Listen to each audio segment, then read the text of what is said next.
उदालगुरि जिल्लायाव बेरामनि आनजाद खालामनो थाखाय गंसे कल्पना डायग्नोस्टिक सेन्टार बेखेवबाय। उदालगुरि 22/01/2026 उदालगुरि जिल्ला बेराम आरो थै आनजाद नायनो थाखाय गंसेबो डायग्नोस्टिक सेन्टार गैयैनि थाखाय गुवाहाटी, तेजपुर बायदि गोजान जायगाफोराव थांनो गोनां जायोमोन।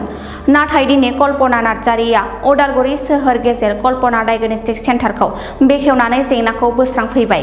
बायदि बायदि बेरामजों नारसिनजानाय बयबो गाव गावनि सावस्रि आरो थैखौ आनजाद खालामजानानै पस्ट फाहामथाय लानो हासिगोन। गोदानै बेखेवबाय कल्पना डायग्नोस्टिक सेन्टाराव गोबां रोंगौसा गोनां डक्टरफोर दं।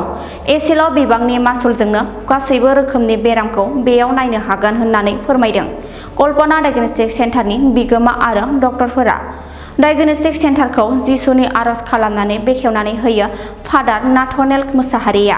गासैबो नांगौ बायदि आगजुफोरनि गेजेरजों डायग्नोस्टिक सेन्टारखौ बेखेवबाय।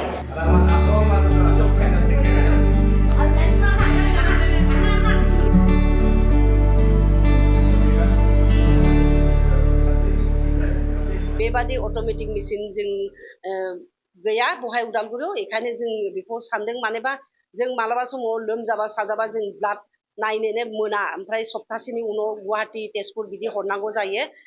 बेखौ जों सानबाय माबोरै बिदि जागोन, जोंबोथ' प्रब्लेमाव गोलैयो। जों गथ' गथाय दङ, जोंनि न'खर दङ, गासिबो जों प्रब्लेमाव गोलैनायखायनो जोङो बेखौ सानबाय जोंनो डायग्नोस्टिक सेन्टार बहाय उदालगुरियाव लाबोनोसै।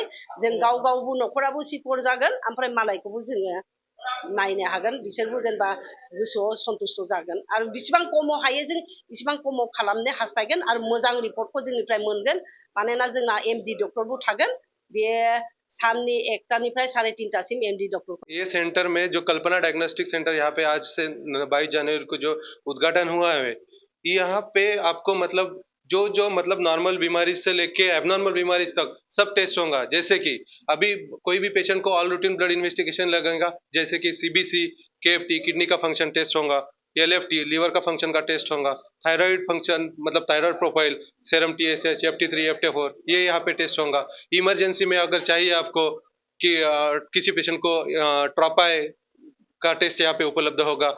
मतलब यहाँ पे और serum amylase, lipase, liver, kidney मतलब जो टेस्ट रूटीन और इमरजेंसी टेस्ट है वो सब यहाँ पे अवेलेबल होगा। ज्यादा से ज्यादा पेशेंट को लाभ मिले और ज्यादा से ज्यादा पेशेंट का डायग्नोसिस जल्दी से जल्दी हो और उसका निदान होके अच्छे से ट्रीटमेंट होके पेशेंट अच्छा होके चला जाए, ये इनका भावना है। इस भावना से ये डायग्नोस्टिक सेंटर खुला है। ये बहुत मतलब मतलब ये कई बात है कि काबिल तारीफ बात है कि ये इन्होंने खोला है। यहाँ पे उदालगुरी डिस्ट्रिक्ट में कोई भी नहीं था और वो उनके जो कंसेप्ट आया है उसके लोगों का जो लाभ होगा वो लोगों ने यहाँ पे उदालगुरी डिस्ट्रिक्ट के लोगों ने लाभ उठाना चाहिए। गोजोननाय खोथा बियो। माने दिनैसिम जोंनि मानसिफ्रा गुवाहाटीयाव आरो तेजपुरावल'सो माने ट्रिटमेन्टफोर जायोमोन। दा बेवहाय जों उदालगुरियावनो दिनै 22 जानुवारियावहाय दिनै जों उदालगुरि खुलिनो हाबाय। बिनि थाखाय जों बिराद गौरब। फुङा मा जागोन?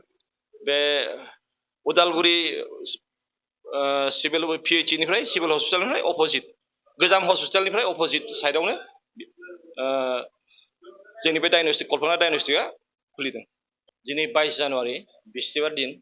दिनैनि दिनावहाय आं माने गावखौ जोंनि गोसोआव बिराद खुसि जे जों इसिबां अट'मेटिक गोदान जेनेरेसननि गोदान मोनसे लेब खुलिनो हाबाय। बेनि लेबनि नामा जोंना कल्पना डायग्नोस्टिक नाम। बेवहाय जोङो जेसेबां हागौ जोङो खम प्राइसआवनो खम फैसायावनो जोङो मोजां ट्रिटमेंट होनो हागोन होननानै आङो आसा दं। हम तो इधर आया है अभी डायग्नोस्टिक नया खुल रहा है। अगर हम लोग 100% हम लोग दे सकते हैं, लाइक जो पेशेंट्स आ रहा है ना, हम लोग ट्रीटमेंट देगा। अगर कुछ इन्वेस्टिगेशन होने से भी इधर अच्छे से करेगा, कुछ प्रॉब्लम नहीं है उसमें। और इधर थोड़ा सा ऑफर भी देता है, थोड़ा सा कम पैसा है इधर। थोड़ा वो जो इन्वेस्टिगेशन है बाकी जगह से इधर थोड़ा कम है और एक्यूरेसी भी अच्छा है इधर। अगर इधर करने से अच्छे से अच्छा होगा।